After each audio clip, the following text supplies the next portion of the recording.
नमस्कार दोस्तों, कैसे हैं आप? आई होप आप सभी अच्छे होंगे। तो आज पोर्टफोलियो टाइम फिर से। पहला आज का पोर्टफोलियो है आईसीआईसीआई प्रूडेंशियल ₹5000 वैल्यू डिस्कवरी, जो फंड है कोटक इमर्जिंग इक्विटी, जो कि मिड कैप है 5000, इनबॉर्न इंडिया स्मॉल कैप 5000, पराग पराग फ्लेक्सी कैप 5000 और एसबीआई कॉन्ट्रा 5000। तो ये टोटल फंड्स में, सारे फंड में 5000 5K का एसआईपी चल रहा है। ये रिकमेंडेड नहीं है। गोल बेस्ड इन्वेस्टिंग करना चाहिए बेसिकली, कि आपका गोल अगर नियर टर्म कुछ गोल है तो ज़्यादा लार्ज कैप या इंडेक्स फंड में डालना चाहिए। अगर लॉन्ग टर्म का कुछ है वेल्थ क्रिएशन, तो स्मॉल और मिड कैप में ज़्यादा करके रखना चाहिए। 5000 सारे में ही डालना ये रिकमेंड एकदम ही नहीं है। और उसके ऊपर है आपका रिस्क एपेटाइट। अगर रिस्क एपेटाइट कम है तो ज़्यादा एलोकेशन आपका होना चाहिए लार्ज कैप्स में, और इसका अगर रिस्क एपेटाइट ज़्यादा है तो ज़्यादा एलोकेशन होना चाहिए स्मॉल कैप और सेक्टरल में। तो ये 5000 के हिसाब से करना नहीं चाहिए। परसेंटेज ऑफ पोर्टफोलियो सारे में 15 से ऊपर है, जो कि ठीक ठाक है। 19 19 20 21 18, तो इनका चल रहा है टोटल 25,000 का एसआईपी, जो कि अच्छा अमाउंट होता है। 1 2 3 4 5 5 फंड्स 25,000 के एसआईपी से मद्देनजर नजर रखते हुए ठीक ठाक है। तो यहाँ पे 1 अप्रैल से लिया हूँ, परफॉर्मेंस ग्राफ की तरफ नजर रखते हैं। अमाउंट इन्वेस्टेड है 25,000, वर्थ ऑफ इन्वेस्टमेंट 27,000 हो चुका है। तो काफी अच्छा रिटर्न्स मिल रहा है इनको। तो 25,875 बनता अगर यहाँ पे डालता बेंचमार्क में। नंबर ऑफ फंड्स 5 है, तो कि ठीक ठाक है, टूली बता रहा है। तो वीडियो आगे बढ़ने से पहले गाइस, डिस्क्लेमर कि वैसे भी रजिस्टर्ड एडवाइजर नहीं हूँ। ये जो भी मैं वीडियो में बात कर रहा हूँ आपके एजुकेशनल पर्पज के लिए है, और ये भी कोई फाइनेंशियल एडवाइस नहीं है। और भी वीडियो पसंद आ रहा है तो गाइस लाइक और सब्सक्राइब कर दीजिए वीडियो को। और जो भी नए हैं चैनल में उनको बता दूं कि मैं एवरीडे व्यूअर का पोर्टफोलियो रिव्यू करता हूं। तो आप लोग भी अगर रिव्यू करवाना चाहते हैं तो कमेंट सेक्शन में शेयर कर सकते हैं अपना पोर्टफोलियो। और जब भी शेयर करिए तो ज़रूर अपना टाइम होराइजन और अपना रिस्क एपेटाइट भी शेयर करना मत भूलिए। तो अभी नीचे चलते हैं कैपिटलाइजेशन की तरफ। परसेंटेज ऑफ इक्विटी जायंट और लार्ज कैप मिला के 35 45 55 53% लार्ज कैप में है। मिड कैप में 33% और स्मॉल कैप में थोड़ा कम है, 12 13% है स्मॉल कैप में। तो स्मॉल कैप का एलोकेशन थोड़ा कम हो गया है। ग्रोथ स्टाइल का इन्वेस्टिंग चल रहा है इनका लार्ज कैप में, क्योंकि लार्ज कैप का एलोकेशन काफी ज्यादा है। फिनेंशियल में 25%, 20 से कम होना चाहिए, तो क्या अच्छी बात है। तो 5.5% ज्यादा है ये। इंडस्ट्रियल्स में है 14%, कंज्यूमर डिस्क्रिप्शन 12%। फर्स्ट और थर्ड का डिफरेंस लेस देन 10% होना चाहिए, यहाँ पर हो रहा है 13%। 13% तो थोड़ा ज़्यादा हो रहा है। फर्स्ट और थर्ड का डिफरेंस। मटेरियल्स है 12%, टेक्नोलॉजी है 11, 1 2 3 4 5 6, छठे में आते हैं तो 9% मेंटेन कर रहा है, जो कि ठीक ठाक है। हेल्थ केयर में भी है 8%। अभी बात करते हैं कंपनीज का। एचडीएफसी बैंक, आईसी, दोनों बैंक्स है जाइंट कंपनीज है। तो मैक्सिमम जाइंट ही है इनका। देखिए तो लार्ज कैप का इतना ज़्यादा एलोकेशन दिया हुआ है, तो मैक्सिमम कंपनी सब जाइंट है, जाइंट और लार्ज कैप ही है। ये तो बैंक निफ्टी हो गया, ये तो इंडेक्स लिया है। और Bajaj finance giant, large large large giant giant giant large cap. तो टॉप 20 में, 15 20 में सारे जायंट और लार्ज कैप ही है। तो स्टेबिलिटी वाला पोर्टफोलियो है, ज़्यादा ग्रोथ नहीं है इसमें। तो यहाँ पे देख सकते हैं इंडिया में मैक्सिमम पैसा जा रहा है, थोड़ा सा जा रहा है यूके में, और थोड़ा सा जा रहा है यूएस में। यूएस में जा रहा है पराग पराग की वजह से, और इसमें जा रहा है आपका आईसीआईसीआई जो वैल्यू डिस्कवरी फंड है उसके वहां से जा रहा है। तो ये बेसिकली पोर्टफोलियो है विश्वास से का। ये बोला फॉर रिटायरमेंट के लिए 2 साल पहले स्टार्ट किए थे, ये सब फंड है। और एक फंड स्टार्ट किया क्वांट मिड कैप। मैं क्वांट मिड कैप यहाँ पे दिखाया नहीं हूँ अपने टूल में, वो अलग से डिस्कस करेंगे हम लोग अभी। 5K needed two by a car in approximate 5 साल। तो आशा करता हूँ आपका जरूर पूरा हो जाएगा आपका ड्रीम, कि आप 5 साल बाद गाड़ी खरीद पाए। तो ये इनका हो रहा है 25,000 का यहाँ पर एसआईपी, और 5,000 का। तो टोटल इनका चल रहा है 30,000 का एसआईपी चल रहा है बेसिकली। तो मैं 25,000 के ही पकड़ा हूँ। तो यहाँ पर दिक्कत क्या है, देखिए। एसबीआई कॉन्ट्रा फंड और आईसीआईसीआई वैल्यू डिस्कवरी फंड, दोनों का अप्रोच मोर और लेस, मैं 100% नहीं बोल रहा हूँ, मोर और लेस सेम रहता है। कैसे सेम रहता है? कॉन्ट्रा मतलब क्या होता है? जो कॉन्ट्रारियन अप्रोच लेके चलता है, मार्केट इस तरफ भाग रहा है, मैं ऐसी दूसरे तरफ में लगाऊंगा पैसा, जो आगे जाके, बहुत ही आगे जाके ये पैसा अपना वैल्यू देगा। वो है कॉन्ट्रारियन अप्रोच।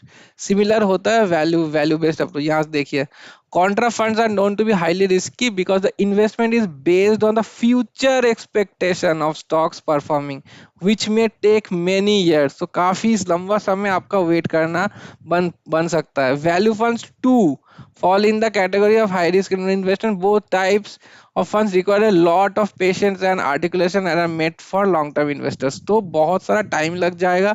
दोनों का पर्पस सेम ही है कि जो इंडस्ट्री अभी मान लीजिए कोई भी सेक्टर या कोई भी थीम अभी परफॉर्म नहीं कर रहा है, लेकिन फंड मैनेजर्स को लग रहा है कि 2-3 साल बाद 4-5 साल बाद ये अच्छा परफॉर्मेंस होता रहेगा, आएगा आगे बाद में आएगा, वहां पे पैसा लगाता है. तो आपका रिटर्न्स बढ़ने का चांसेस बहुत ही कम हो जाएगा अगर दोनों रखेंगे आप अपने फंड्स में. उसके ऊपर दोनों का पोर्टफोलियो ओवरलैप देखिए 20.38%, बॉर्डर लाइन है, जनरली 20 से कम होना चाहिए, 20 से ऊपर थोड़ा सा हल्का चला गया है. तो मैं कभी भी रिकमेंड नहीं करूंगा दोनों फंड एक ही टाइप का फंड रखने के लिए. आपका पोर्टफोलियो बाकी सब कुछ ठीक है. Kotak emerging fund mid cap ये फिलहाल अच्छा परफॉर्मेंस नहीं कर रहा, लेकिन ऑलरेडी लेके रखे आप 2 साल तक ऑलरेडी हो चुका है आपका, तो रखे रहिए, चेंज नहीं करूंगा. निपॉन इंडिया स्मॉल का अच्छा फंड है, पराग परिस से काफी अच्छा आपका लार्ज कैप का एलोकेशन मिल जाएगा. एसबीआई कॉन्ट्रा लेंगे या फिर आईसीआईसीआई वैल्यू डिस्कवरी लेंगे, कौन सा लेंगे आप? यहाँ पे देखता है, कंपैरिजन करता है SBI Contra ICICI value discovery. देखिए मैं 1 साल में चार्ट में गया हूँ, एसबीआई कॉन्ट्रा ग्रीन लाइन पे है, आईसीआईसीआई है ब्लू लाइन पे. कैसे अच्छी तरीके से बीट कर रहा है देखिए SBI Contra ICICI value discovery को.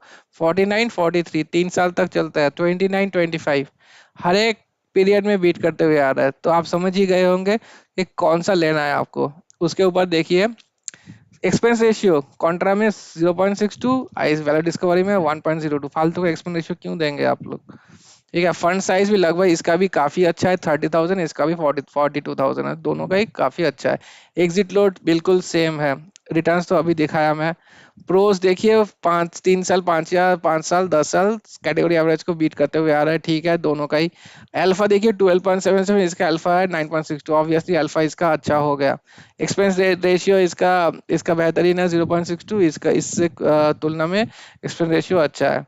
कौन सा एनुअलाइज रिवर 1 ईयर का एनुअलाइज जो रिटर्न है थोड़ा सा कम है दोनों का ही. इसका 2.59 से कम है और इसका देखिए 8.37 से कम है, तो ऑब्वियसली इसको प्रेफर करेंगे अपन लोग. पी रेशियो कम है कॉन्ट्रा का, पीबी रेशियो कम है कॉन्ट्रा का. टर्नओवर रेशियो ठीक है, ये टर्नओवर थोड़ा सा ज्यादा होता है, इसका दिक्कत नहीं है. ठीक है. तो आप समझ गए होंगे कौन सा रखना है किसको हटाना. मैं एक्सप्लिसिटली बोलूंगा नहीं, ये आपके ऊपर है. अगर आप वीडियो देख के समझ पा रहे हैं मैं क्या बोल रहा हूँ. उसके ऊपर अभी देखते हैं, यहाँ पे चलते हैं. हाँ यहाँ पे चलते हैं. आपका नेक्स्ट क्वेश्चन था कि आपका गाड़ी खरीद पाएंगे कि नहीं आप. ठीक है. उसके बाद क्वांट मिड कैप लिया है, तो क्वांट मिड कैप का यहाँ पे चलता है, ऑल में चलता है. 1 साल का रिटर्न देखिए क्वांट मिड कैप, ये मिड कैप है स्मॉल कैप भी नहीं है. 79%, करीबन 80% मिड कैप दे रहा है एक, बस लाजवाब है. 3 साल में देखिए 35, 5 साल में देखिए 36. मैं फिर भी ये कंसिडर नहीं कर रहा हूँ. ठीक है. 5 साल से लगातार अच्छे परफॉर्मेंस करते हुए आ रहा है. तो क्वांट बेसिकली एस्कॉर्ट्स का एएमसी था पहले स्टार्टिंग में. यहाँ से जो देख रहा है ये डेट एएमसी था, एक डेट फंड में बिलीव डेट फंड में लगाता था पैसा. तो ये 2018 में यहाँ से क्वांट ने एक्वायर किया है इसको. वहां से देखिए क्वांट का कितना राइज हुआ है. ठीक है. फिर भी मैं सब कुछ कंसिडर कर रहा हूँ क्योंकि मैं किसी को गलत आशा नहीं देना चाहता. तो फिर भी मैं सब कुछ कंसिडर करके ये आराम से मैं 20% पकड़ रहा हूँ, ये आराम से 20 से ऊपर जाएगा, लेकिन I am not taking more than 20 because still since the data is showing 20 I will keep it as it is. यहाँ पे देखिए क्या हो सकता है. 5,000 का एसआईपी चल रहा है आपका. ठीक है. यहाँ बोले क्या 5,000 का एसआईपी चल रहा है, 1 साल पहले स्टार्ट किया है आराम से आपका. मैं 20 ही पकड़ा हूँ यहाँ पर, 20 से ज्यादा नहीं. टाइम पीरियड क्योंकि आपको 5 साल कंटिन्यू करना है और 1 साल पहले से कर रहे हैं, तो टोटल आपका टाइम पीरियड हो गया 6 ईयर्स. तो इन्वेस्टेड अमाउंट है 6 ईयर्स में 3,60,000, आपका अमाउंट बन जाएगा करीबन 7 लाख रुपए. ठीक है. इसी में अगर आप स्टेप अप एसआईपी करेंगे तो और थोड़ा बन जाएगा, तो आप आराम से एक 6.5 लाख 7 लाख का गाड़ी खरीद सकते हैं आराम से. अगर स्टेप अप नहीं किए तो, अगर स्टेप अप करते हैं तो आराम से आपका 10 लाख का गाड़ी आपको मिल जाएगा.